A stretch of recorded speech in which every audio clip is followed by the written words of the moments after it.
আমি কুরআনুল কারীম থেকে 15 নম্বর পারা 17 নম্বর সূরায়ে বনী ইসরাইলের 23 নম্বর আয়াত তুলে ধরেছি। কত নম্বর আয়াত? 23 নম্বর আয়াত।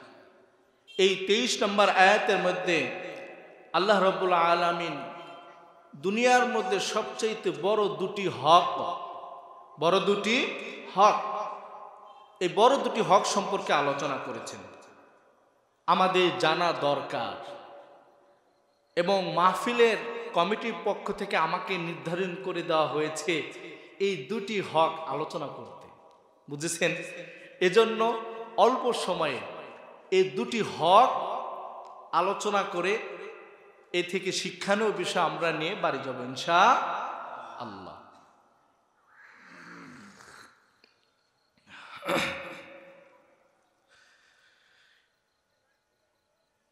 আরবীয় অনেক বড় মুফাসসির, সবচেয়ে বড় মুফাসসির ঐতিহাসিক ইবনে আসাকির রহমতুল্লাহি আলাইহি তিনি সংক্ষেপে পৃথিবীর ইতিহাস তুলে ধরেছেন।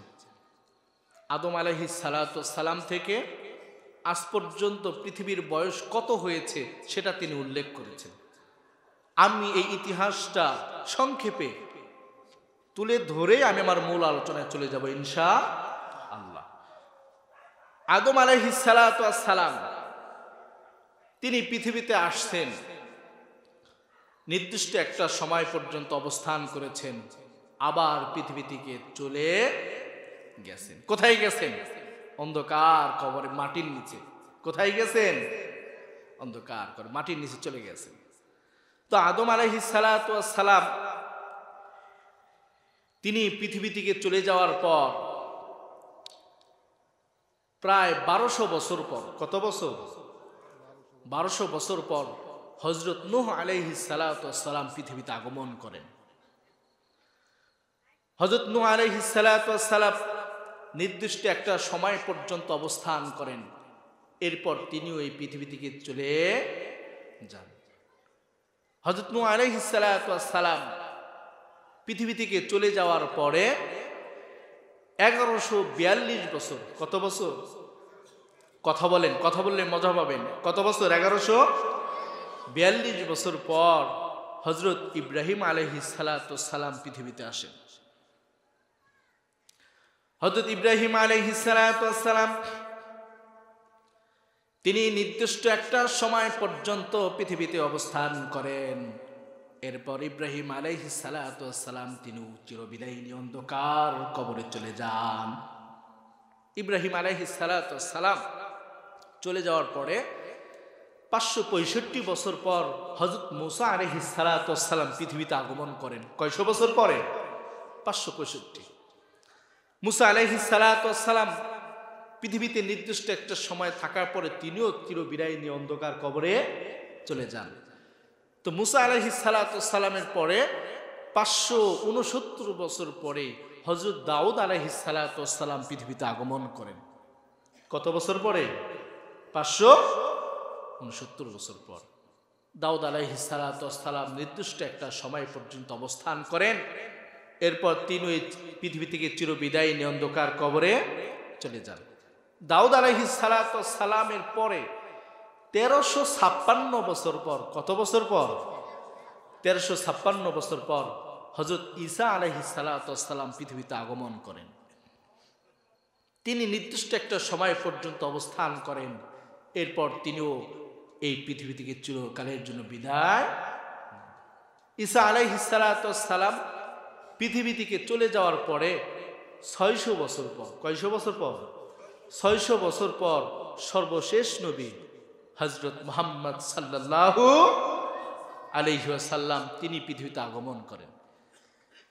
তিনিও একটা সময় পর্যন্ত অবস্থান করেন, তিনিও পৃথিবী থেকে চিরবিদায়ী অন্ধকার কবরে চলে যায়। আর রাসূল সাল্লাল্লাহু আলাইহি ওয়াসাল্লাম থেকে আজ পর্যন্ত, আজকে দিন পর্যন্ত মাহফিল হচ্ছে, আজকে দিন পর্যন্ত পৃথিবীর বয়স হয়েছে প্রায় 1500 বছর। কত বছর? কতশো বছর? 1500 বছর। তো টোটাল এই যে একটা ইবনে আসাকির রহমতুল্লাহি আলাইহি সংক্ষিপ্ত ইতিহাসটা যদি আমি যোগ করি তাহলে দেখা যায় আদম আলাইহিস সালাম থেকে আজ পর্যন্ত পৃথিবীর বয়স হয়েছে প্রায় ৮,০০০ বছর। কত বছর? ৮,০০০ বছর। এর আগে তো আদম আলাইহিস সালাম পৃথিবীতে আসার আগে জিন জাতি ছিল পৃথিবীতে, তখন মানুষ জাতি ছিল না, তারাই দুনিয়ার মধ্যে চলাফেরা করত। এর আগে ফেরেশতারা ছিল। আল্লাহ পাক প্রথমে ফেরেশতা তৈরি করেছেন, এরপরে জিন জাতি, এরপরে আদম আলাইহিস সালাম। এই যে ইতিহাসটা তুলে ধরলাম, এই ইতিহাসটা তুলে ধরার কারণ হলো, রহস্য হলো, এই ৮,০০০ বছরের মধ্যে কত নবী রাসূল পয়গম্বর, ১,২৪,০০০ মতান্তরে ২,২৪,০০০ নবী রাসূল পয়গম্বরগণ পৃথিবীতে আসছেন, নির্দিষ্ট একটা সময় পর্যন্ত অবস্থান করেছেন, আবার কিন্তু এই পৃথিবী ছেড়ে চিরকালের জন্য অন্ধকার কবরে কোথায় চলে গেছেন? অন্ধকার কবরে চলে গেছে। এই ৮,০০০ বছরের মধ্যে কত রাজা বাদশারা পৃথিবীতে আসছেন, নির্দিষ্ট একটা সময় পর্যন্ত অবস্থান করেছেন, আবার কিন্তু এই পৃথিবী ছেড়ে চলে গেছে। আমাদের কত ময় মুরব্বী, আমাদের এখানে অনেকেরই মা নেই, বাবা নেই, তাই না? যারাও আমাদের সামনে উপস্থিত ছিল, কত আমরা তাদেরকে ডেকেছি আব্বু বলে, আম্মু বলে, বাবা বলে, বাবা ভাই বলে, জনম দখনি মা বলে ডাকে দেখেছি। বাবা ছিল, মা ছিল, ভাই ছিল, বোন ছিল, কিন্তু অনেকেই কিন্তু এখন পৃথিবীতে আর। একটু কষ্ট করবেন, কার কার বাবা নাই একটু হাত তুলে দেখান তো। কার কার মা নাই, কার কার ভাই নাই, বোন নাই, দেখেন হাত নামান। দেখছেন, আমরা যারা এখানে উপস্থিত রয়েছি আমাদের সকলেরই হয়তো মা নাই, বাবা নাই, ভাই নাই, বোন নেই, অথচ একটা সময় তাদের সাথে আমাদের কত সুন্দর জীবনযাপন ছিল, ছিল না? একটা ফ্যামিলির মধ্যে কত ঝগড়া হয়েছে, কত এরকম আনন্দদায়ক কাজ হয়েছে, কত হই হুল্লোড় হয়েছে, কিন্তু আজ কিন্তু তারা পৃথিবীতে কত দূর গেছে, তারা কত দূরে গেছে?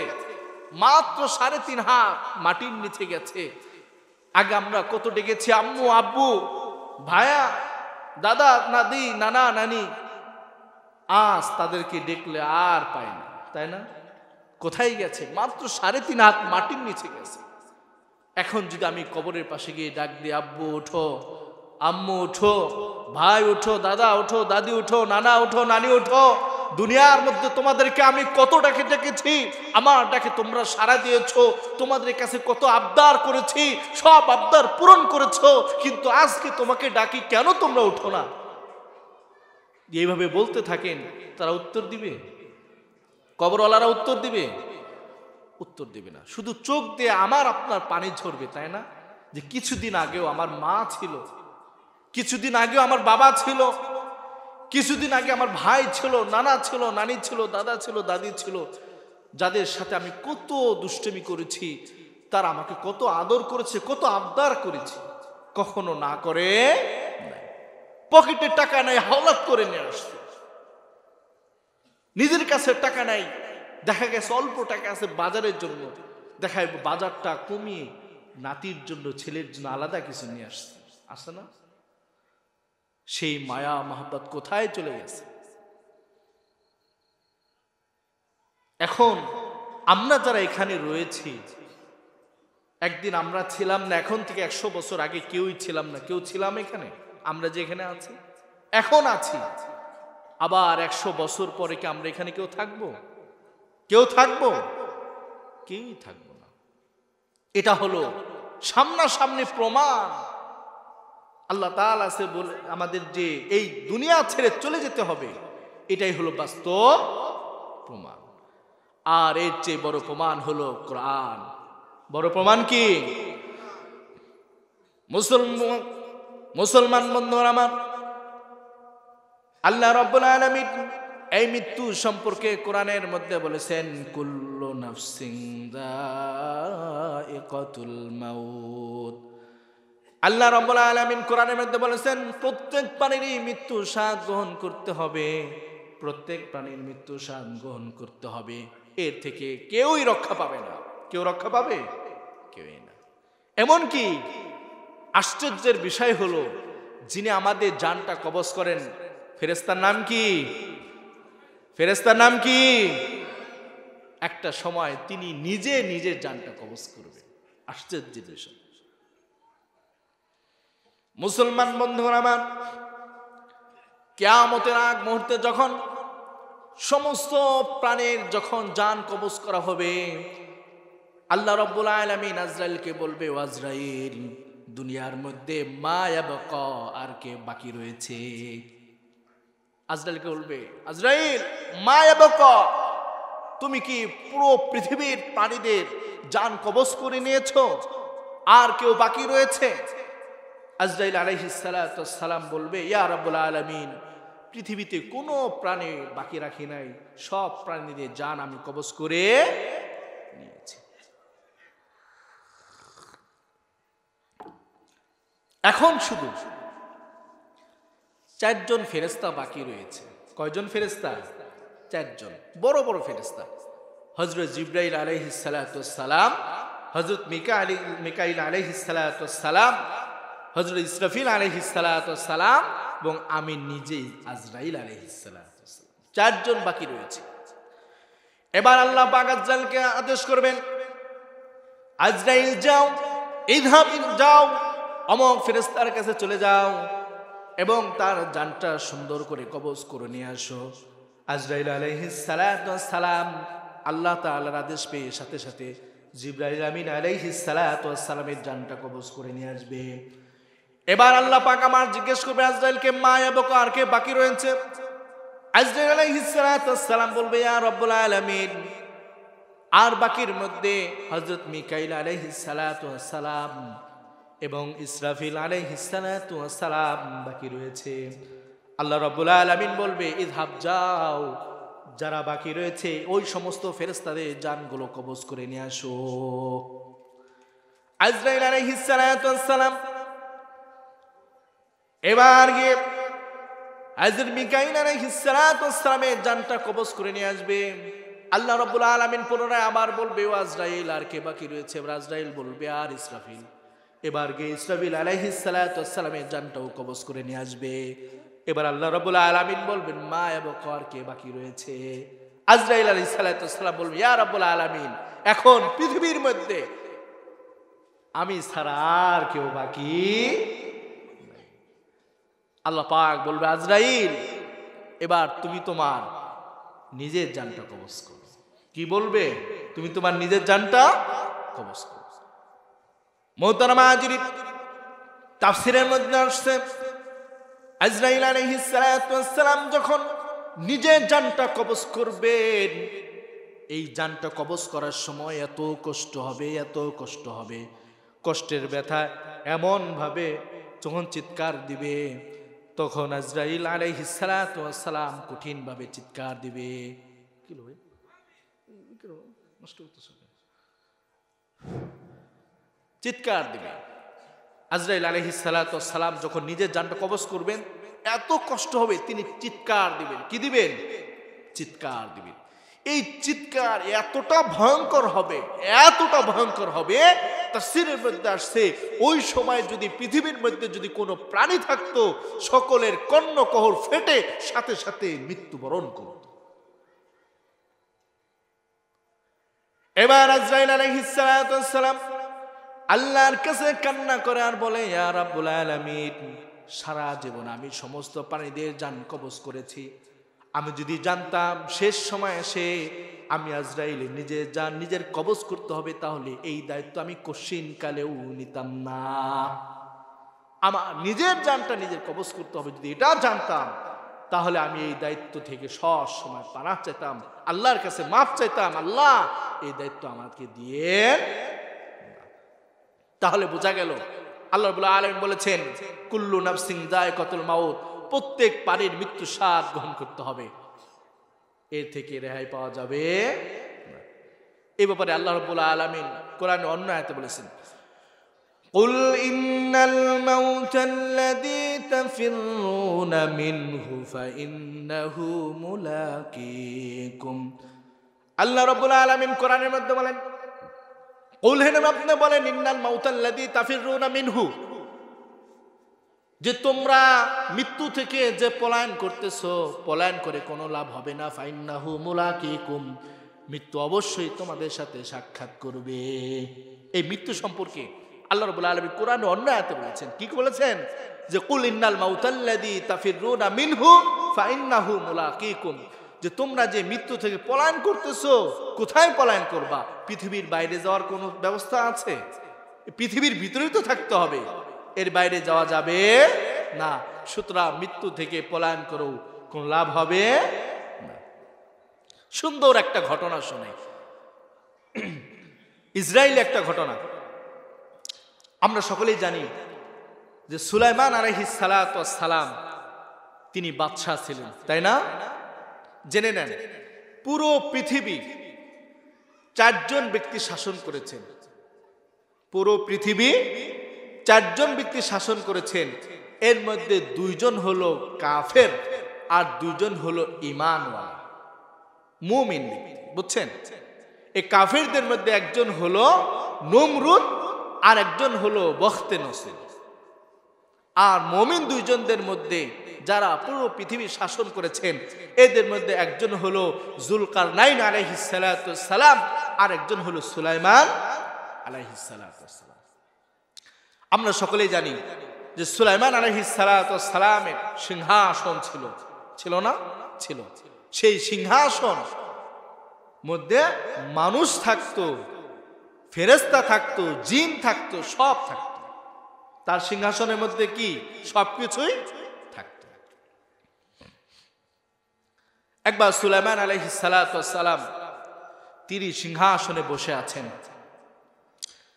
তো তিনি দেখতেছেন হযরত আজরাইল আলাইহিস সালাতু ওয়াস সালাম তিনি মানুষের রূপ ধরে বড় জামা পরে জুব্বা পরে পাগড়ি পরে সুলাইমান আলাইহিস সালাতু ওয়াস সালামের রাজ দরবারে ঢুকতেছেন কে ঢুকতেছেন একটু খেয়াল করে শুনবেন মজা পাবেন ইনশাআল্লাহ আজরাইল আলাইহিস সালাতু ওয়াস সালাম তিনি মানুষের রূপ ধরে বড় জুব্বা পরে পাগড়ি পরে সুলাইমান আলাইহিস সালাতু ওয়াস সালামের রাজ দরবারে ঢুকতেছেন তো সুলাইমান আলাইহিস সালাতু ওয়াস সালাম খেয়াল করলেন তিনি তো এমন ব্যক্তি ছিলেন সুলাইমান আলাইহিস সালাতু ওয়াস সালাম আল্লাহ পাক তাকে অলৌকিক অনেক ক্ষমতা দিয়েছিলেন এর মধ্যে একটা তিনি তার সিংহাসন নিয়ে বাতাসের উপর দিয়ে উড়ে যেতে পারতেন কোরআনের মধ্যে আসছে আকাশের উপর দিয়ে বাতাসের উপর দিয়ে কি করতেন উড়তে পারতেন আর একটা তাকে অলৌকিক ক্ষমতা দেওয়া হয়েছিল তিনি জীব জন্তুর ভাষা বুঝতেন সমস্ত যত প্রাণী রয়েছে পৃথিবীতে 18,000 বলুক বা যত রয়েছে বেশি কম যতটুকু হোক সব প্রাণীর ভাষা বুঝতেন তিনি তো সুলাইমান আলাইহিস সালাতু ওয়াস সালাম দেখলেন যে আজরাইল আলাইহিস সালাতু ওয়াস সালাম তার সিংহাসনে ঢুকতেছেন এখন ওই সিংহাসনের মধ্যে সুলাইমান আলাইহিস সালাতু ওয়াস সালামের মন্ত্রী সুলাইমান আলাইহিস সালাতু ওয়াস সালামের পাশেই বসা ওই মন্ত্রীর মৃত্যুর সময় লেখা হয়ে গেছে বুঝছেন বিষয়টা সুলাইমান আলাইহিস সালাতু ওয়াস সালাম রাজদরবারে বসে আছেন মন্ত্রী মহোদয় নিয়ে তিনার পাশে যে মন্ত্রী রয়েছে সেই মন্ত্রীর কি জান কবজের সময় হয়ে গেছে অর্থাৎ এখন তার জানটা কবজ হবে লেখা হয়ে গেছে আজরাইল আলাইহিস সালাতু ওয়াস সালাম ভিতরে ঢুকতেছেন চিন্তা এমন ভাবে ঢুকতেছেন মনে হইতে তিনি কোনো কিছু চিন্তা করতেছেন আর একটু জোর চোখ আছে মানে একটু গরম চোখে চোখে ওই মন্ত্রীর দিকে তাকাচ্ছে কার দিকে তাকাচ্ছে মন্ত্রীর দিকে তো মন্ত্রী যখন দেখতেছে সে তো আর বুঝতেছে না এটা আজরাইল মন্ত্রী তো আর ক্ষমতা নাই এই ক্ষমতা একমাত্র সুলাইমান আলাইহিস সালাতু ওয়াস সালাম তিনি যেহেতু নবী এখন ওই মন্ত্রী যখন আজরাইলের দিকে তাকাচ্ছে আজরাইল তার দিকে বড় বড় চোখ করে একটা রাগ ভাব নিয়ে তাকাচ্ছে এই দৃশ্য দেখে তার কেমন একটা মনের মধ্যে ভয় ঢুকে গেছে কেমন যেন তার মধ্যে ভয় ঢুকে যায় আমাদের মধ্যে অনেক ব্যক্তি আছে দেখবেন যারা কিন্তু মৃত্যুর আগ মুহূর্তে এমনি একটা ভয় কাজ করে তাই না অনেক সময় ভয় কাজ করে। এবার ওই মন্ত্রী সুলাইমান আলাইহিস সালামের কানে কানে গিয়ে বলে, বাদশাহ মহোদয়, মাত্র যে ব্যক্তিটা রাজমহলে ঢুকলো, রাজদরবারে ঢুকলো, এই ব্যক্তিটা কে? সুলাইমান আলাইহিস সালাম বলতেছে, এই ব্যক্তি একজন ব্যক্তি মানুষ। কয় না, আমার কেমন যেন ভয় লাগতেছে, আমার কেমন যেন রহস্য মনে হয়, আপনি একটু খুলে বলেন না এই ব্যক্তিটা কে? কয় যদি তোমাকে বলি তুমি ভয় পাইবা। কয় না, আমি ভয় পাবো না, আপনি বলেন আমাকে। তখন সুলাইমান আলাইহিস সালাম বলতেছে, এই ব্যক্তি হলো আজরাইল। কে এই ব্যক্তি? কে? আজরাইল। এবার ওই ব্যক্তির মধ্যে আগে থেকে একটা মৃত্যু মৃত্যু ভয় কাজ করতেছে। ওই ব্যক্তি বারবার বড় বড় চোখ করে তাকায়, কারণটা কি? এবার যখন জানতে পারলো ওই ব্যক্তিটা হলো আজরাইল, এবার লোকটা ওই মন্ত্রী এবার রাজদরবার থেকে পালানোর চিন্তা করতেছে। কি চিন্তা করতেছে? পালানোর চিন্তা করতেছে। ইতিহাসের মধ্যে আসছে এভাবে।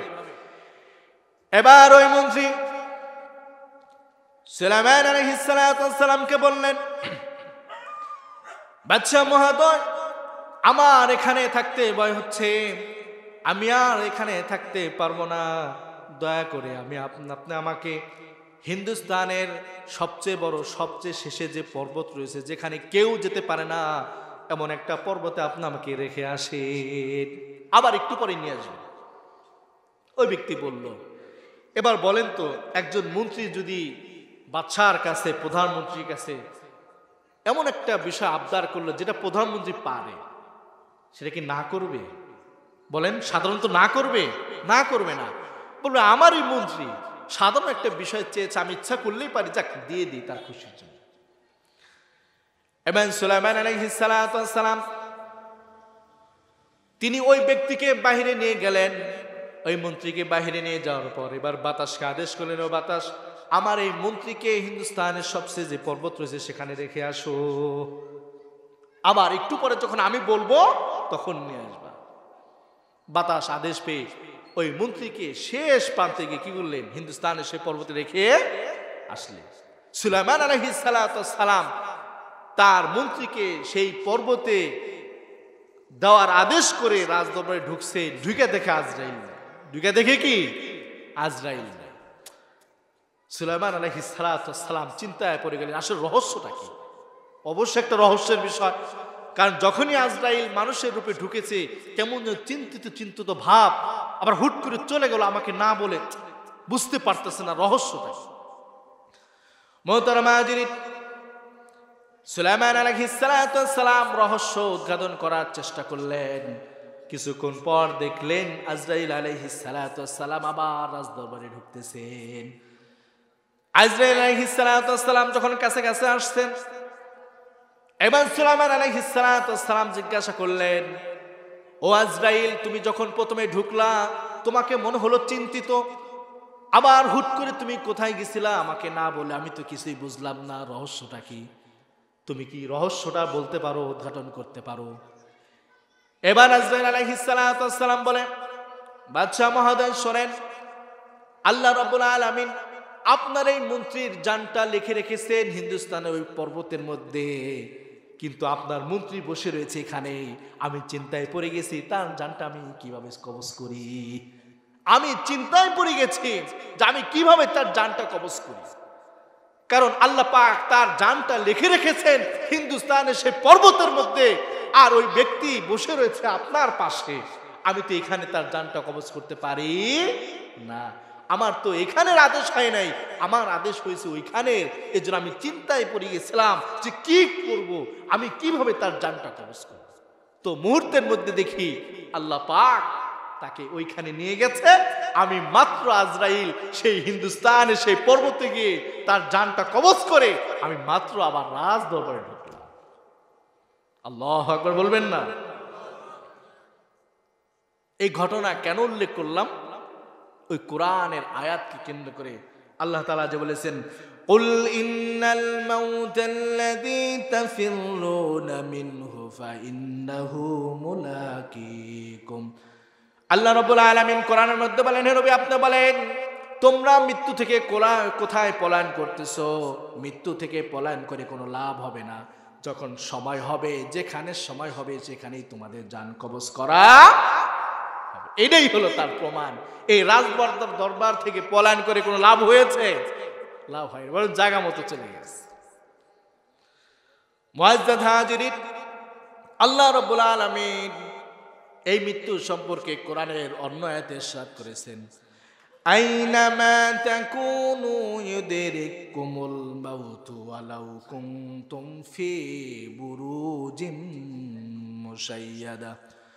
আল্লাহ রাব্বুল আলামিন মৃত্যু সম্পর্কে কোরআনের মধ্যে বলেন, আইনামা তাকুনু, তোমরা যেখানে থাকো না কেন, ইদরিকুমুল মাউত, মৃত্যু তোমাদেরকে পাকড়াও করবে, ওয়ালাউ কুনতুম ফি বুরুজিম মুশাইয়াদা, যদিও তোমরা সুদূর কেল্লার মধ্যে অবস্থান করো, কিন্তু মৃত্যু থেকে পলায়ন করার কোনো লাভ হবে। এবং যদি আমরা মৃত্যু থেকে পলায়নের জন্য যত কলা কৌশল আছে সব যদি অবলম্বন করি, লাভ হবে? লাভ হবে না। এক্ষেত্রে একটা বাস্তব ঘটনা, সেটা হলো 90 দশকে সবচাইতে জনপ্রিয় ব্যক্তি, আমেরিকার পপ তারকা, যিনি সঙ্গীত এবং নৃত্যে ছিল, মাইকেল জ্যাকসন। নাম শুনেছেন? মাইকেল জ্যাকসন নাম শুনেছেন? তার ইতিহাস দেখেন। আমি তার ইতিহাস পড়েছি, এই মাইকেল জ্যাকসনের ইতিহাস পড়েছি। 90 দশকে সবচাইতে জনপ্রিয় ব্যক্তি ছিল এই মাইকেল জ্যাকসন।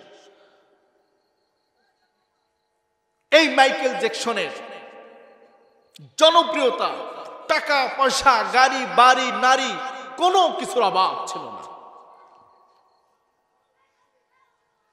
এই মাইকেল জ্যাকসনের শেষ একটা ইচ্ছা ছিল। শুনবেন সেই ইচ্ছাটা কি? শুনবেন? বলবো। এই মাইকেল জ্যাকসনের শেষ একটা ইচ্ছা ছিল যে তিনি 150 বছর পর্যন্ত বাঁচবেন। কত বছর পর্যন্ত? 150 বছর পর্যন্ত বাঁচবেন, তার একটা ইচ্ছা ছিল। এই 150 বছর বাঁচার জন্য যত রকম কলা কৌশল অবলম্বন করা দরকার, কোনো কিছু বাদ রাখে নাই। অর্থাৎ তিনি 150 বছর বাঁচবেন, এই 150 বছর বাঁচার জন্য যত রকম কলা কৌশল অবলম্বন করা দরকার সব কলা কৌশল অবলম্বন করেছিলেন, কিন্তু তাতেও কোনো লাভ হয়। এই কলা কৌশল অবলম্বন করেছিলেন, তার মধ্যে একটা ছিল, যে সমস্ত কলা কৌশল অবলম্বন করেছিলেন তার মধ্যে একটা ছিল, বিশ্ববিখ্যাত যে সমস্ত ডাক্তার ছিল, ডজন ডজন 10-12 জন করে ডাক্তার তিনি সবসময় 24 ঘন্টা তার সাথে রাখতেন। ইতিহাস পড়েন, তিনি ঘুমানোর আগে একবার এই সমস্ত ডাক্তার দিয়ে পুরা শরীর চেক আপ করে ঘুমাতেন, আবার যখন ঘুম থেকে উঠতেন তখন পুরা শরীর চেক আপ করতেন কোনো রোগ আছে কিনা। কারণ মানুষ সাধারণত মারা যায়, সাধারণত রোগের কারণে তো মারা যায়, তাই না? তো ওনার যেন রোগ না হয়, 150 বছর আগে যেন তার মৃত্যু না হয়, এর জন্য যত কলা কৌশল আছে সব কলা কৌশল অবলম্বন করেছিলেন, কিন্তু কোনো লাভ হয়? কোনো লাভ হয় নাই। বরং এই বিশ্ববিখ্যাত পপ তারকা মাইকেল জ্যাকসন মাত্র 50 বছর বেঁচে ছিলেন। কত বছর? মাত্র 50 বছর। এই জন্য তো আল্লাহ বলতেছেন, আইনামা তাকুনু ইউদরিকুমুল মাউতু ওয়ালাউ কুনতুম ফি বুরুজিম মুশাইয়াদা। এজন্য আল্লাহ রাব্বুল আলামিন বলতেছেন যে কোন কেন আসমানে থাকো আর জমিনে থাকো আর সমুদ্রের নিচে থাকো, যখন তোমার মৃত্যুর সময় ঘনিয়ে আসবে মৃত্যু তোমাকে পাকড়াও করবে। এখন তো আল্লাহ পাক যে এই যে আয়াতটা নাজিল করেছেন, এখন তো বোঝা একেবারে সহজ। কারণ রাসূলের যুগে তো আর বিমান ছিল না, রকেট ছিল না, ছিল নাকি? রাসূলের যুগে তো আর এখন সাবমেরিন যেটা রয়েছে, পানির নিচে কয়েকদিন পর্যন্ত থাকা যায়, যে বড় বড় রাষ্ট্রের একটা হলো অস্ত্রগার হলো সাবমেরিন, সেটা তো রাসূলের যুগে ছিল না, ছিল? অথচ আল্লাহ পাক দেখেন, আল্লাহু আকবার, আল্লাহ পাক সেই 1500 বছর আগে রাসূলের কাছে বলে গেছেন যে আইনামা তাকুনু ইদরিকুমুল মাউতু ওয়ালাউ কুনতুম ফি বুরুজিম মুশাইয়াদা, যে তোমরা যেখানেই থাকো না কেন, জমিনে থাকো, আসমানে থাকো, আর সমুদ্রের নিচে থাকো, যখন তোমার মৃত্যুর সময় হবে মৃত্যু তোমাকে পাকড়াও করবে। তাহলে বোঝা গেল মৃত্যু থেকে আমরা কেউই বাঁচবো না। যখন সময় হবে তখন আমাদের কি হবে? মৃত্যু হয়ে যাবে। এখন প্রশ্ন হলো যে আমরা একদিন ছিলাম না, এখন আছি, আবার কিছুদিন পর আবার থাকবো না, তাই তো? তাহলে এই অল্প সময়ের জন্য আল্লাহ পাক আমাদেরকে পৃথিবীতে কেন পাঠালেন? প্রশ্ন হয় কিনা, জাগে কিনা? এমনি এমনি পাঠিয়েছেন না। আল্লাহ রাব্বুল আলামিন এ ব্যাপারে কোরআনের মধ্যে ইরশাদ করে বলেছেন, ওয়ামা খালাকনাস সামাআ ওয়াল আরদা ওয়ামা বাইনাহুমা লাইবিন। আল্লাহ রাব্বুল আলামিন কোরআনের মধ্যে বলেন, আমি আসমান জমিন এবং উভয়ের মধ্যে যা কিছু সৃষ্টি করেছি তা আমি অনর্থক সৃষ্টি করি নাই, বরং প্রত্যেকটা সৃষ্টির পেছনে আমি আল্লাহ রাব্বুল আলামিনের এক একটি উদ্দেশ্য রয়েছে। আমরা নিজের দিকে তাকাই, একটু উদাহরণ দিই। এই যে মসজিদ নির্মাণ করেছে, আপনারাই তো নির্মাণ করেছেন। কেন নির্মাণ করেছেন বলেন তো? নামাজ পড়ার জন্য। এখানে নামাজ পড়বেন, আল্লাহর ইবাদত করবেন, উদ্দেশ্য কিন্তু একটা আছে, আছে না? আপনি ঘর নির্মাণ করেছেন কেন? থাকবেন, উদ্দেশ্য আছে কিনা? আছে। আপনি দোকান তৈরি করেছেন কেন? হয়তো দোকান করবেন না, ভাড়া দিবেন, তাই তো? সব কিছুর পিছনে কিন্তু আমাদের এক একটি উদ্দেশ্য রয়েছে। আমার আল্লাহ পাকও বলতেছেন যে ওয়ামা খালাকনাস সামাআ ওয়াল আরদা ওয়ামা বাইনাহুমা লাইবিন। আমি আল্লাহ রাব্বুল আলামিন আসমান এবং জমিনের মধ্যে যা কিছু সৃষ্টি করেছি অনর্থক সৃষ্টি করি নাই, বরং প্রত্যেকটা সৃষ্টির পেছনে আমি আল্লাহ রাব্বুল আলামিনের এক একটি উদ্দেশ্য রয়েছে। আল্লাহ রাব্বুল আলামিন কেবল আমাদেরকে খাস করে তিনি তার উদ্দেশ্যের কথা অন্য আয়াতের মধ্যে বলেছেন, ওয়ামা খালাকতুল জিন্না ওয়াল ইনসা ইল্লা লিয়াবুদুন। আল্লাহু আকবার। ওয়ামা খালাকতুল জিন্না ওয়াল ইনসা ইল্লা লিয়াবুদুন। আল্লাহ রাব্বুল আলামিন কোরআনের অন্য আয়াতে বলেন, আমি মানুষ এবং জিন জাতিকে সৃষ্টি করেছি একমাত্র আমার ইবাদত করার জন্য। কেন? কেন সৃষ্টি করেছেন আমাদেরকে? ইবাদত করার জন্য।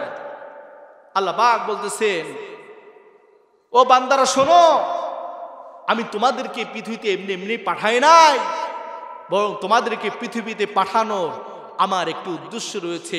সেটা হলো দুনিয়ার মধ্যে গিয়ে তোমরা আমার ইবাদত করবা, আমার আদেশ মেনে চলবা, আমার গোলামি। এই জন্য আল্লাহ রাব্বুল আলামিন পৃথিবীতে আমাদেরকে পাঠিয়েছেন। আর এই ইবাদতটা হলো আল্লাহর হক। কার হক? আল্লাহর হক। আমি শুরুতেই বলেছিলাম, আমি একটি আয়াত তেলাওয়াত করেছি, আয়াতের মধ্যে দুটি হক আল্লাহ তাআলা উল্লেখ করেছেন। এর মধ্যে একটা হলো ওয়া কাদা রাব্বুকা আল্লা তা'বুদু ইল্লা ইয়্যা। তোমার প্রতিপালক আদেশ করেছেন যে একমাত্র আল্লাহ তাআলার কি করো? ইবাদত করো। কেননা এই ইবাদতটা হলো আল্লাহর হক। কার হক? আল্লাহর হক। এর জন্য আমাদেরকে এই হকটা আদায় করতে হবে কিনা? সকলকে এই হক আদায় করতে হবে। আমি আল্লাহ তাআলাকে জিজ্ঞাসা করলাম, ইয়া রাব্বুল আলামিন, আপনি বান্দা হিসেবে যাদেরকে পৃথিবীতে পাঠিয়েছেন সকলেই তো আপনার ইবাদত করে না, কিছু করে আবার কিছু করে, তাই না? আপনি দেখেন, এই যে এখানে যারা আসছেন মোটামুটি ধরা যায় যারা আল্লাহ তাআলার ইবাদত করে তারাই কিন্তু কোরআনের কথা শোনার জন্য, আল্লাহর কথা শোনার জন্য এখানে আসছে, তাই না? কে এলাকার মধ্যে আরো লোক নাই? আশেপাশের এলাকায় গ্রামে আরো লোক নাই? তারা তো আসতে পারলো না, কারণ আল্লাহ পাক তাদেরকে পছন্দ করেন নাই। আপনাকে পছন্দ করেছেন, আপনাদেরকে পছন্দ করেছেন, কেননা আপনারা আল্লাহর ইবাদত করেন। এই ইবাদতটা যেন আর একটু ভালোভাবে করতে পারেন, আরো কি কি ইবাদত আছে সেগুলো যেন জানতে পারেন, মানতে পারেন। এজন্য কিন্তু আল্লাহ আপনাদেরকে মহব্বত করে এখানে নিয়ে আসছে। কেউ কিন্তু নিজ ইচ্ছায় আসতে পারেন নাই। এজন্য সকলেই শুকরিয়া আদায় করেন তো আলহামদুলিল্লাহ, আলহামদুলিল্লাহ। মোহতারাম হাজিরিন, আমি আল্লাহ রাব্বুল আলামিনকে জিজ্ঞাসা করলাম, ইয়া রাব্বুল আলামিন, আপনি দুনিয়াতে কোটি কোটি বান্দা পৃথিবীতে পাঠিয়েছেন, সবাই তো আপনার ইবাদত করে না, কিছু করে আবার কেউ করে না। অর্থাৎ কেউ করে আপনার ইবাদত, আবার কেউ আছে করে না, তাই না? না সবাই করে? পৃথিবীর সবাই আল্লাহর ইবাদত করে? করে না। তো আপনি কি সবার সাথে এক ব্যবহার করবেন? অর্থাৎ একটা উদাহরণ দেব,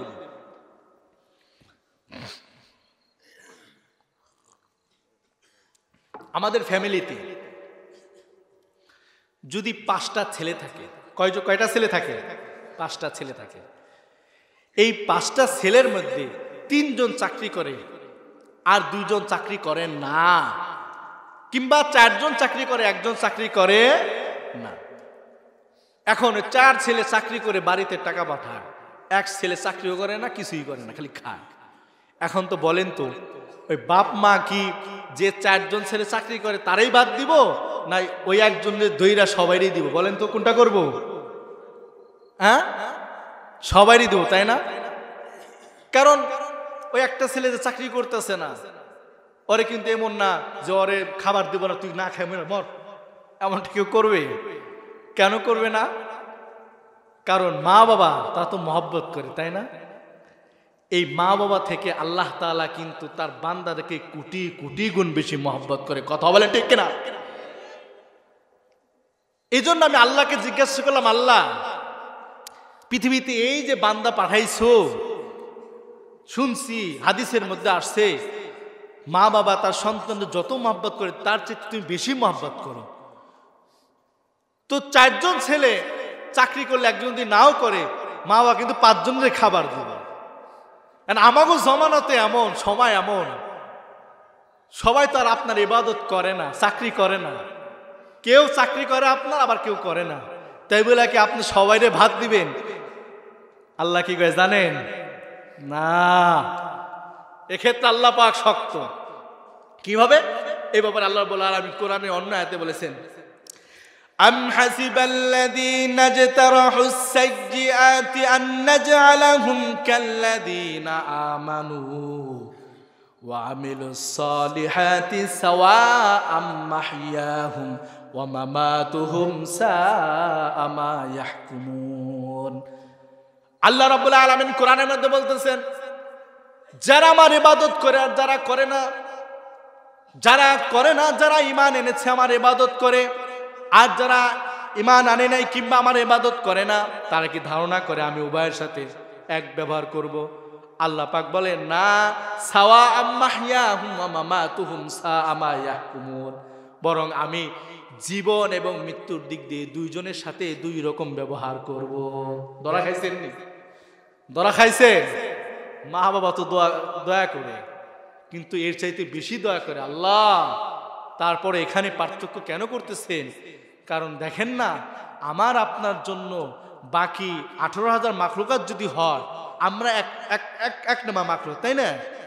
বাকি দেখেন 17,000 আরো যত মাখলুকাত রয়েছে, সবাই আল্লাহ সৃষ্টি করছে আমাদের সেবা করার জন্য। কেন? সেবা করার জন্য। আল্লাহ পাক আমরা যা চাইতেছি তাই পাইতেছি। ও ভাই, এই যে পৃথিবীতে আসছি, আমরা কি আল্লাহর কাছে সুপারিশ করছিলাম?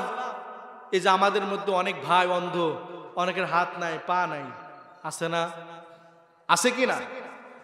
কিন্তু আল্লাহ পাক আমাদেরকে সব কিছু দিয়েছেন, তাই না?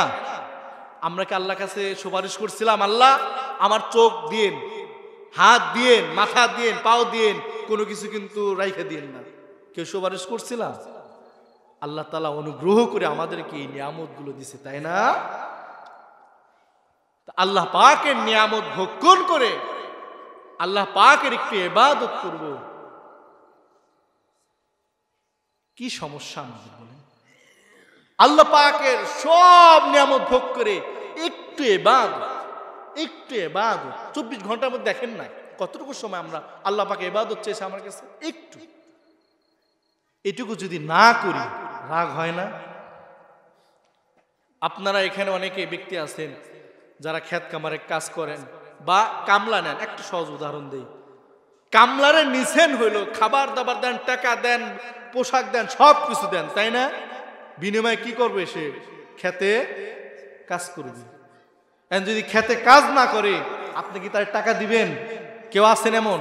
একটু কম দিহি যে আমি কামলা নিব, টাকা দিব, পোশাক দিব, খাওয়া সব দিব, কিন্তু কাজ করা লাগবে না। কেউ আছেন এমন? কেউই নেই। সহজ উদাহরণ, আমরা কেন নেই? একটু যদি কাজ করে তাও এটা নিজের বুঝ দিতে পারি, তাই না? যে যাক কামলাটা নিয়েছি, একটু কাজ করছে। আর যদি কাজ নাই করে আমরাই তো গালি দেই না, যে কারে আনছিলাম কই থেকে, কাম পার না ভার। ও ভাই, সাধারণ একটা বিষয়, দুনিয়ার একটা বিষয়। আর যেখানে সামান্য একটু কাজ করবে এর জন্য আমরা তার সাথে রাগারাগি করি। আর আল্লাহ পাক আমাদেরকে সেই কোথা থেকে কোথায় পৃথিবীতে পাঠিয়েছেন, সব নিয়ামত দান করেছেন, মাত্র একটু ইবাদত চেয়েছেন। তাও যদি আমরা না দেই আল্লাহ তাআলা রাগ হয় না? অবশ্যই আল্লাহ পাকের রাগ হয়। এই জন্য আল্লাহ পাক বলেছেন, আম হাসিবাল্লাযীনা তারাহুস সাইয়্যাতি আন নাজআলাহুম কাল্লাযীনা আমানু ওয়া আমিলুস সালিহাতি সাওয়াআম মাহইয়াহুম ওয়া মামাতুহুম সাআ মা ইয়াহকুমুন। আল্লাহ পাক বলতেছেন, আমি দুইজনের সাথে দুই রকম ব্যবহার করব। যে ব্যক্তি আমার ইবাদত করবে কিংবা করার চেষ্টা করবে, আমি আল্লাহ রাব্বুল আলামিন দুনিয়ার মধ্যে তার উপর থেকে বিপদ বালা মুসিবত সব দূর করে দেব। শুধু তাই নয়, কাল কিয়ামতের দিন পরকালে এমন ব্যক্তিকে আমি আল্লাহ রাব্বুল আলামিন ইন্নাল্লাযীনা আমানু ওয়া আমিলুস সালিহাতি কানাত লাহুম জান্নাতুল ফিরদাউসি নুজুলা। আল্লাহু আকবার। আল্লাহ রাব্বুল আলামিন বলতেছেন, যে ব্যক্তি ঈমান আনবে এবং নেক কাজ করবে, আমার ইবাদত করবে, আমার হক আদায় করবে, আমি আল্লাহ রাব্বুল আলামিন এমন ব্যক্তিদেরকে কাল কিয়ামতের দিন জান্নাতের মধ্যে সবচাইতে বড় জান্নাত জান্নাতুল ফিরদাউস দান করব। সুবহানাল্লাহ। এবার যারা আল্লাহর ইবাদত করবে না, আল্লাহ পাক বলতেছেন দুনিয়ার মধ্যে এদেরকে বিপদ আপদ বালা মুসিবত দিব, বেশি বেশি করে বিপদ আপদ বালা মুসিবত এগুলো বেশি বেশি করে দিবে। এবং মৃত্যুর পরে কি হবে এ ব্যাপারে আল্লাহ তাআলা বলতেছেন, ওয়া মান ইয়াসিল্লাহা ওয়া রাসূলাহু ওয়া ইয়াতাআদ্দা হুদুদাহু ইদখিলহু নারান খালিদান ফিহা। আল্লাহ রাব্বুল আলামিন কোরআনের মধ্যে বলেন, যে ব্যক্তি আমার ইবাদত করলো না, আমার আনুগত্য করলো না, নেক কাজ করলো না, এমন ব্যক্তি যখন সীমা লঙ্ঘন করে চললো, আল্লাহ রাব্বুল আলামিন বলেন এমন ব্যক্তি যখন মৃত্যুবরণ করবে, এমন ব্যক্তির জন্য আমি জাহান্নামকে দিয়ে দিব। নাউযুবিল্লাহ। এমন ব্যক্তি কোথায় দিয়ে দিবেন? জাহান্নাম। শুধু তাই নয়, খালিদান ফিহা, চিরকালের জন্য জাহান্নাম দিয়ে দিবেন। এজন্য আমরা কি জাহান্নাম চাই না জান্নাত চাই? কে জান্নাত চায় না? কে কে জান্নাত চাই? একটু হাত তুলে আল্লাহ তাআলাকে দেখাই, ইয়া রাব্বুল আলামিন এই হাতগুলোকে তুমি কবুল করে নাও। ইয়া রাব্বুল আলামিন এই হাতগুলোকে, লোকগুলোকে আল্লাহ কাল কিয়ামতের দিন জান্নাতের মধ্যে সবচাইতে বড় জান্নাত জান্নাতুল ফিরদাউস নসিব করিও। সকলে বলে আমিন। হাত নামাই। মুহতারাম হাজিরিন, আলোচনা করতেছিলাম কিন্তু একটি আয়াত থেকে, যা আমি বনি ইসরায়েলের 17 নম্বর সূরা বনি ইসরায়েলের 23 নম্বর আয়াত উল্লেখ করেছি। এই আয়াতের মধ্যে আল্লাহ রাব্বুল আলামিন দুটি হক আলোচনা করেছেন। একটি হলো আল্লাহর হক, আর একটি হলো পিতামাতার হক। কার হক? পিতামাতার হক। আর এই ওয়াজের কমিটির পক্ষ থেকে এই 2-4 দিন আগে হট করে আমাকে ফোন দিয়ে বলা হয়েছে, হুজুর আপনার আলোচনার বিষয় কিন্তু এটা। আমি তখন ছুটিতে ছিলাম আর কি, আরেক জায়গায় মাহফিলে ছিলাম। আমি সমস্যা নেই, আলহামদুলিল্লাহ আলোচনা করবো ইনশাআল্লাহ যতটুকু পারি। এই হলো আল্লাহর হক। এবার দ্বিতীয় হক পিতামাতার হক। কার হক? পিতামাতার হক। একেবারে সংক্ষিপ্ত ভাবে আলোচনা করব। এর আগে আমরা একটু জিকির করে দেই, লা ইলাহা ইল্লাল্লাহ, লা ইলাহা ইল্লাল্লাহ, লা ইলাহা ইল্লাল্লাহ, লা ইলাহা ইল্লাল্লাহ, লা ইলাহা ইল্লাল্লাহ, লা ইলাহা ইল্লাল্লাহ, লা ইলাহা ইল্লাল্লাহ, ওয়া লা ইলাহা ইল্লাল্লাহু মুহাম্মাদুর রাসূলুল্লাহ সাল্লাল্লাহু আলাইহি ওয়াসাল্লাম। আল্লাহ রাব্বুল আলামিন একই আয়াতের মধ্যে তিনার হক আলোচনা করার পরেই পিতামাতার হক আলোচনা করেছেন। তাহলে বোঝা যায় যে আল্লাহর হকের পরেই পিতামাতার হক সবচেয়ে বেশি। কেননা একই আয়াতের মধ্যে আল্লাহ রাব্বুল আলামিন প্রথমে নিজের হক আলোচনা করেছেন, এরপরে পিতামাতার হক আলোচনা করেছেন। পিতামাতার হক আলোচনা করতে গিয়ে আল্লাহ রাব্বুল আলামিন সন্তানদেরকে উদ্দেশ্য করে 7টি আদেশ করেছেন। কয়টি আদেশ করেছেন? 7টি আদেশ করেছেন। একেবারে সংক্ষিপ্তভাবে বলবো ইনশাআল্লাহ। এই 7টি যে আল্লাহ পাক আমাদেরকে আদেশ করেছেন বা 7টি যে বিষয়, এই বিষয় যদি আমরা মানতে পারি পুঙ্খানুপুঙ্খভাবে, তাহলে আল্লাহর হক আদায় করা, পিতামাতার হক আদায় করা হবে, অন্যথায় আদায় করা হবে না। 1 নাম্বার হক কি? আল্লাহ রাব্বুল আলামিন কোরআনের মধ্যে বলেছেন, ওয়া কাদা রাব্বুকা আল্লা তা'বুদু ইল্লা ইয়্যাহু ওয়া বিল ওয়ালিদাইনি ইহসানা।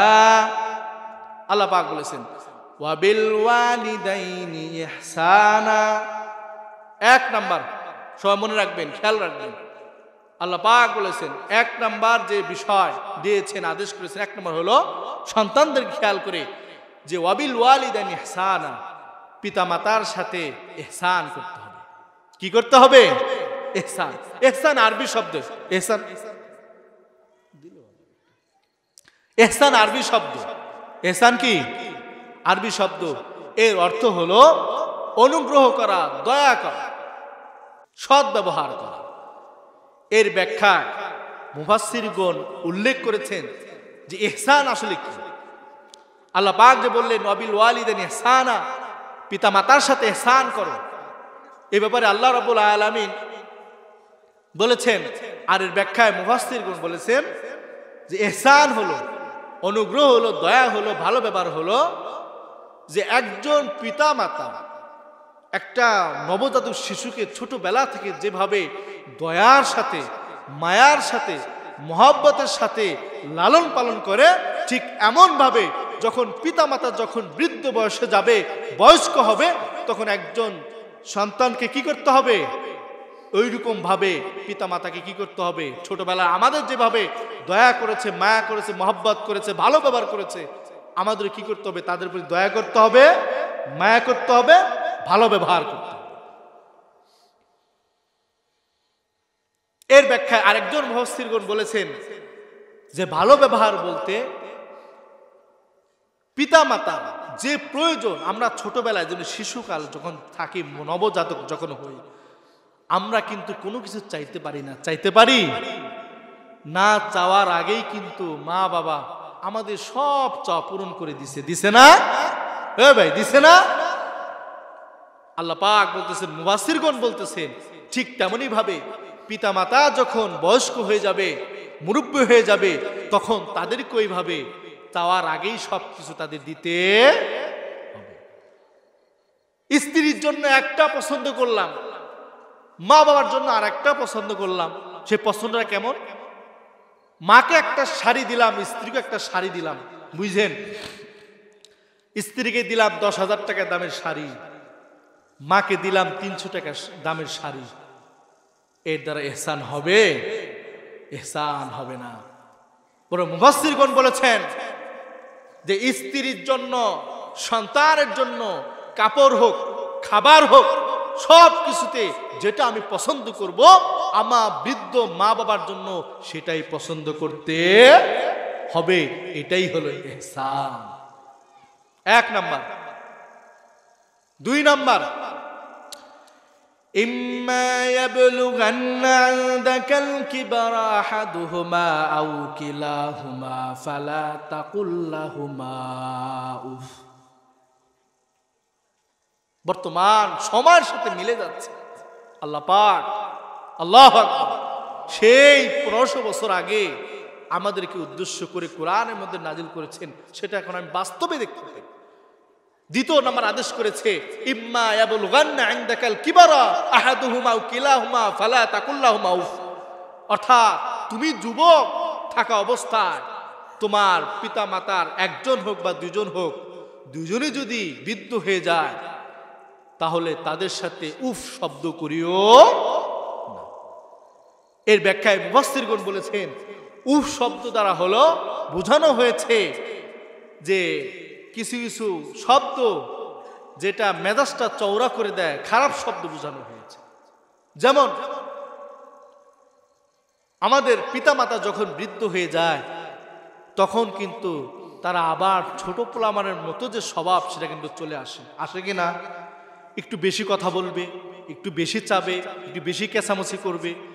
কিন্তু এটাই কিন্তু আমরা অনেক সময় এই বুড়া চুপ থাক বলি কিনা, আবার অনেক সময় উফ বেচারা মূল্য ভালো বলি কিনা, উফ শব্দ বলি, মানে রাগে ক্ষোভে যে তুমি এমনটা করছো কেন, রাগের মাথায় আমরা বলি উফ, বলি কিনা, বলি কিনা, কথা বলেন।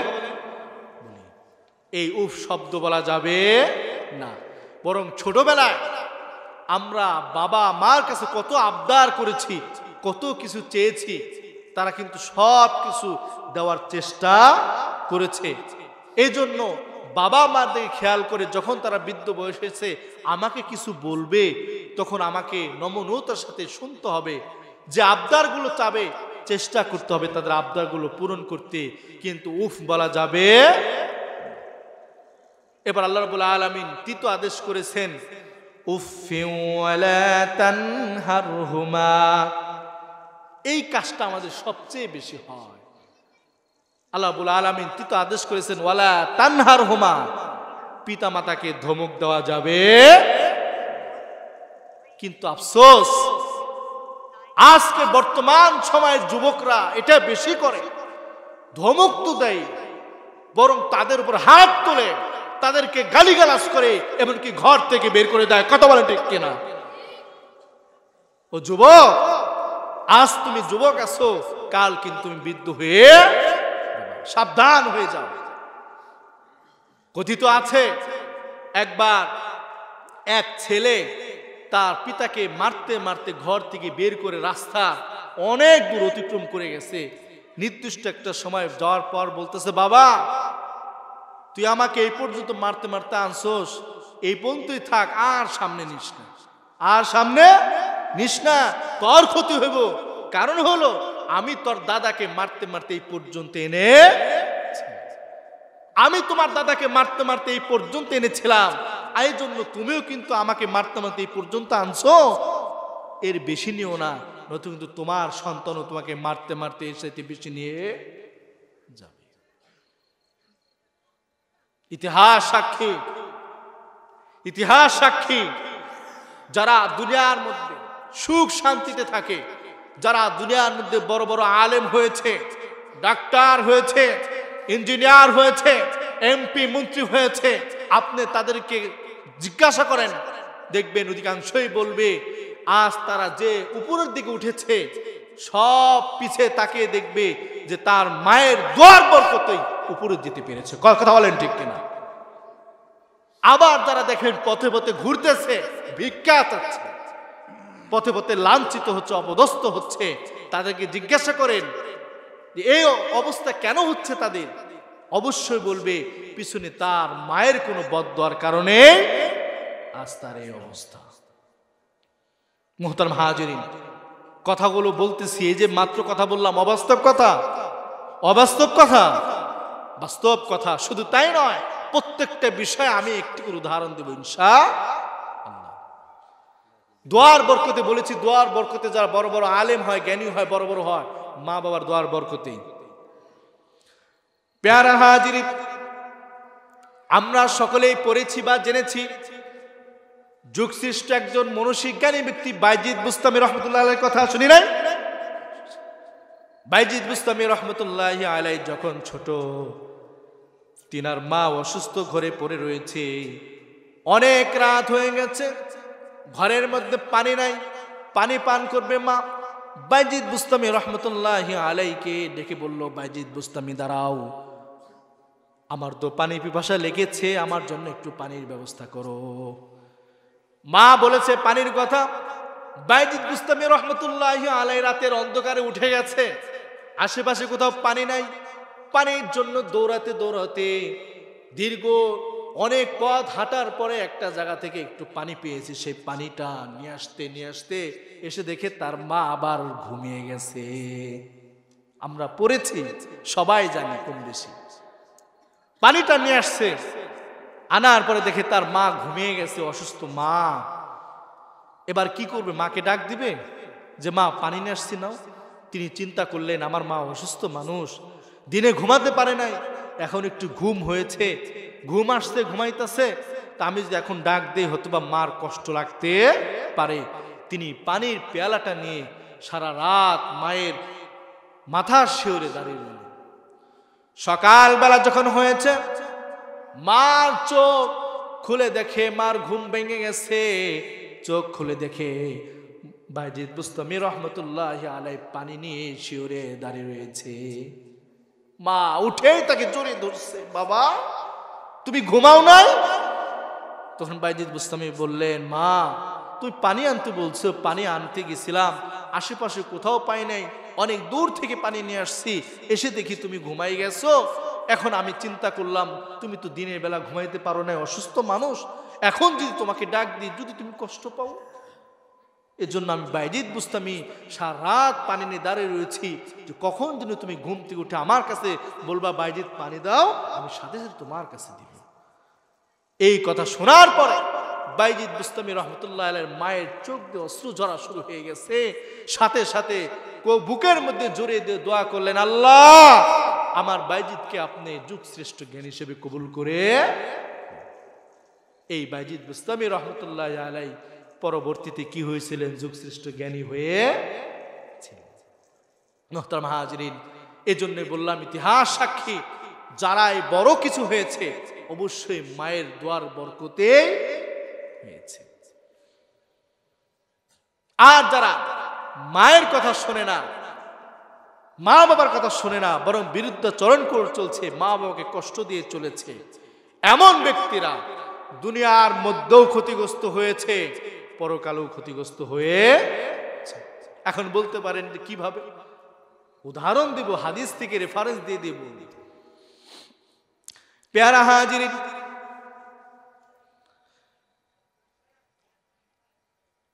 বুখারী শরীফের মধ্যে আসছে, বুখারী রহমতুল্লাহি আলাইহি তিনি আল আদাবুল মুফরাদ নামক কিতাবের মধ্যে একটা দীর্ঘ হাদিস তুলে ধরেছেন। আবু হুরায়রা রাদিয়াল্লাহু তাআলা আনহু থেকে বর্ণিত। আবু হুরায়রা রাদিয়াল্লাহু তাআলা আনহু বলেন, একবার রাসূল সাল্লাল্লাহু আলাইহি ওয়াসাল্লাম আমাদেরকে লক্ষ্য করে মজলিসে বসে বসলেন, ও সাহাবা একরাম শোনো, ও সাহাবা একরাম শোনো, দুনিয়ার মধ্যে, খেয়াল করে শুনবেন, দুনিয়ার মধ্যে কেবল দুটি নবজাতক শিশু মায়ের কোলে থাকা অবস্থায় কথা বলেছে। কয়জন শিশু? দুইজন। কয়জন? পৃথিবীর ইতিহাসে কেবল দুইজন শিশু, কেবল দুইজন শিশু মায়ের কোলে থাকা অবস্থায় কথা বলেছে।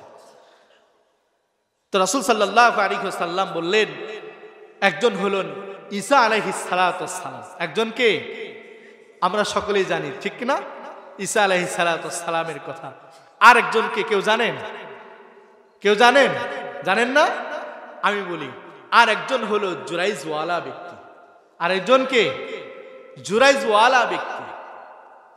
হাদিসের মধ্যে আসছে, আবু হুরায়রা রাদিয়াল্লাহু তাআলা আনহু থেকে বর্ণিত, রাসূল সাল্লাল্লাহু আলাইহি ওয়াসাল্লাম বলেন, একবার জুরাইজওয়ালা ব্যক্তি তিনি এরকম একটা শিশু মায়ের কোলে থাকা অবস্থায় কথা বলেছে।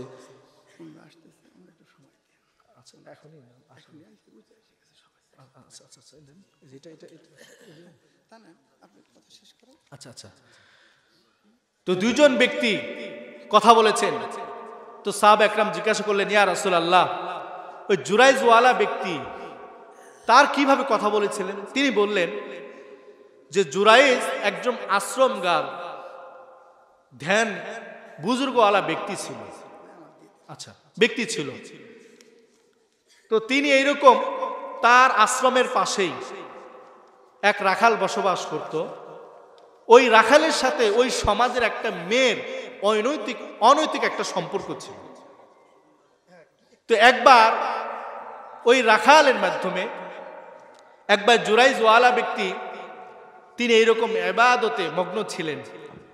তার মা তাকে ডাক দিলেন, খেয়াল করে শুনেন, তার মা তাকে ডাক দিলেন, জুরাইজ জুরাইজ বলে ডাক দিলেন, জুরাইজ শোনো, জুরাইজ আসো কিনা, 3 বার ডাক দিলেন। কিন্তু জুরাইজ কি করলো? তার মায়ের ডাকে সাড়া দিলেন না। ডাকে সাড়া না দিয়ে তিনি এইরকম তার ধ্যানকে, সাধনাকে বেশি প্রাধান্য দিলেন। এই প্রাধান্য দেওয়ার কারণে আল্লাহ রাব্বুল আলামিন তাকে আদেশ করলেন যে তার মা তাকে বদদোয়া দিলেন যে আল্লাহ পাক যেন তোমাকে কোন অসতী নারীর মুখ না দেখে মৃত্যু না দেয়। তো ঘটনাক্রমে দেখা গেল যে ওই রাখাল ব্যক্তি যখন ওইখানে চলে গেছে, ওই মেয়েকে রাজদরবারে হাজির করা হয়েছে। তো বলা হলো, তো রাজদরবারে ওই মহিলাকে নেওয়া হয়েছে। তো নিয়ে নেওয়ার পরে বলা হলো যে তোমার গর্ভের এই সন্তানকে। তখন ওই মহিলা এইরকম না করে দিল। ওই মহিলা বলল যে আমার কোলে যে সন্তান রয়েছে এটা জুরাইজের সন্তান, অর্থাৎ ওই আশ্রমবাসী দরবেশের সন্তান। তো সকলে কি করলো? বাদশা আদেশ করলো যে একজন দরবেশ এই কাজ করতে পারে কিনা। এবার ওই দরবেশকে ডাকা হলো এবং তার আশ্রম ভেঙে ফেলা হলো এবং ওই দরবেশকে রাজ দরবারে নিয়ে আসা হলো। বুখারী শরীফের হাদিস, আবু হুরায়রা রাদিয়াল্লাহু তাআলা আনহু থেকে বর্ণিত। যখন ওই দরবেশের মধ্যে আনা হলো, রাজ দরবারে আনা হলো, দরবেশে জিজ্ঞাসা করা হলো যে এই মহিলা কি করে, আপনি কি জানেন? কি বলে? এই মহিলা বলতেছে এই যারো সন্তানের পিতা নাকি আপনি। এবার ওই দরবেশ বলতেছে না, এটা তো হতে পারে না। কে বলছে? ওই মহিলা বলছে। তাহলে তো ওই মহিলা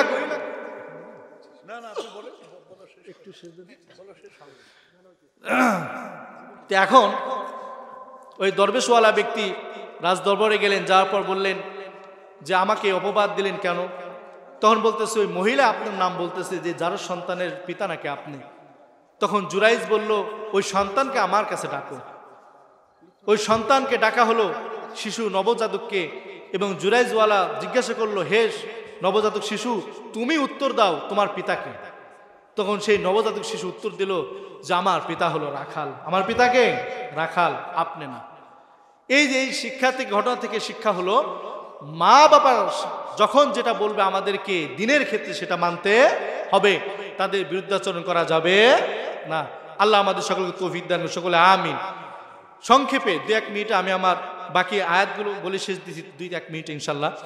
4 নম্বর আয়াত হলো অকুল্লাহুমা কওলান কারিমা, অর্থাৎ পিতামাতার সাথে কথা বলতে হবে নম্রতার সাথে, ভদ্রতার সাথে। 5 নম্বর হলো অকফিদ লাহুমা জানাহা দুল্লি মিনার রহমা, এবং আমাদের মধ্যে নম্রতা যেটা রয়েছে, নম্রতার সর্বোচ্চ পাখা সেটা পিতামাতার সামনে আমাদেরকে বিছিয়ে দিতে হবে। একটা উদাহরণ দেই, অনেক ব্যক্তি এমন রয়েছে কিন্তু যে মাকে, অনেক সন্তান এমন আছে পিতার সামনে মাকে সম্মান দেয়, কথা বলে। যেই পিতা থাকে না মাকে গালিগালাজ করে কিনা? অনেক ছেলের বউরাও এমন আছে স্বামীর সামনে শাশুড়ির সাথে ভালো ব্যবহার করে। আর যখনই স্বামী থাকে না, শাশুড়ির সাথে খারাপ ব্যবহার করে, করে কিনা? এটা করা যাবে না। 6 নম্বর আল্লাহ পাক আদেশ করেছেন যে ওয়াকুর রব্বির হামহুমা কামা রব্বায়ানি সগীরা, অর্থাৎ 6 নম্বর যে আদেশ করেছেন সেটা হলো পিতা মাতার জন্য দোয়া করতে হবে। দোয়াটা কি আমার সাথে বলেন? রব্বির হামহুমা কামা রব্বায়ানি সগীরা। এই দোয়াটা সকলেই করব ইনশাআল্লাহ।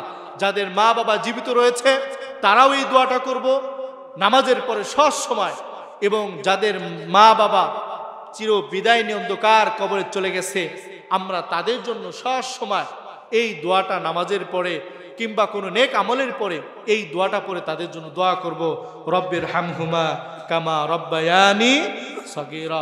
আমরা যদি এই যে 6-7টা আমাদেরকে আদেশ করেন আল্লাহ রাব্বুল আলামিন পিতামাতার হক সম্পর্কে, আমরা যদি এই 6টি হক আদায় করতে পারি তাহলে পিতামাতার হক আদায় করা হবে। আর পিতামাতার ব্যাপারে রাসূল সাল্লাল্লাহু আলাইহি ওয়াসাল্লাম বলেছেন আল জান্নাতু তাহতা আকদামিল উম্মাহাত, পিতামাতার পায়ের নিচে জান্নাত। আমরা যদি এই 6টি হক আদায় করতে পারি তাহলে পিতামাতার পায়ের নিচে যে জান্নাত রয়েছে সেটা আমরা অর্জন করতে পারবো। আর যদি না করি তাহলে জাহান্নাম ছাড়া কোনো উপায় থাকবে না। এজন্য আল্লাহ রাব্বুল আলামিন আমাদের সকলকে পিতামাতার হক আদায় করার তৌফিক দান করুন। সকলে বলে আমিন। 1 মিনিট আর একটি বিষয় বলি, আমি যেটা শেষ করছি। সন্তানের প্রতিও কিন্তু পিতামাতার হক রয়েছে, অনেক হক রয়েছে। এর মধ্যে 2-1টি বলবো। 1 নম্বর হলো যখনই সন্তান যখন পৃথিবীতে আসবে তখন ইসলামী নীতি হলো নবজাতকের ডান কানে আজান, বাম তাকে ইকামত দিতে হবে। বর্তমানে সিজার করার কারণে কিন্তু আমরা অধিকাংশ দিতে পারি না, এটা কিন্তু সুন্নতে আমাদের খেলাফ হয়ে যায়। আমরা খেয়াল করব এই আজানটা দিব, এরপরে 7 দিন যখন হয়ে যায় তাদের নামে আকিকা করব, সুন্দর নাম রাখবো। এরপর আরেকটু যখন বয়স হয় তখন আমরা তাদেরকে কোরআন শিক্ষা দিব, সুশিক্ষা দিতে হবো। পারবো তো ইনশাআল্লাহ? ছেলের ক্ষেত্রে সর্বদা খেয়াল রাখবো তারা যেন এইরকম আল্লাহর ইবাদত করে পিতামাতা আনুগত্য করে চলে। এদিকে খেয়াল রাখতে হবে, আমাদেরকে শাসন করতে হবে। পিতামাতা এই আমাদের সন্তান যেন মদের আড্ডায় না যায়, গান্দার আড্ডায় না যায়, এই দিকে আমাদেরকে খেয়াল রাখতে হবে। আর যদি মেয়ে হয় তাহলে মেয়ে যখন বড় হবে তখন তাকে পর্দার সাথে চালাতে হবে, পর্দার খেলাফ তাকে চালানো যাবে না। একজন মেয়ে যখন, স্ত্রী যখন পর্দার খেলাফ করে চলবে, কাল কিয়ামতের দিন কিন্তু 4 জন পুরুষ ব্যক্তিকে জিজ্ঞাসা করা হবে। 1 নম্বর হলো ওই মেয়ের পিতাকে জিজ্ঞাসা করা হবে, ওই মেয়ের স্বামীকে জিজ্ঞাসা করা হবে, ওই মেয়ের এরকম সন্তানকে জিজ্ঞাসা করা হবে। কিন্তু এইভাবে কাল কিয়ামতের দিন যে তোমার বোন, তোমার মেয়ে, তোমার স্ত্রী কেন পর্দা ছাড়া চললো। আল্লাহ রাব্বুল আলামিন আমাদের সকলকে যেন নেক কাজের উপর রাখে, আমরা যেন নেক কাজের উপর থাকতে পারি এবং ঈমানের সহিত যেন মৃত্যুবরণ করতে পারি। আল্লাহ আমাদের সকলকে তৌফিক দান করুন। আমরা সকলে বলে আমিন। ওয়া আখিরু দাওয়ানা আলহামদুলিল্লাহি রাব্বিল আলামিন। আসসালামু আলাইকুম ওয়া রাহমাতুল্লাহি ওয়া বারাকাতুহু।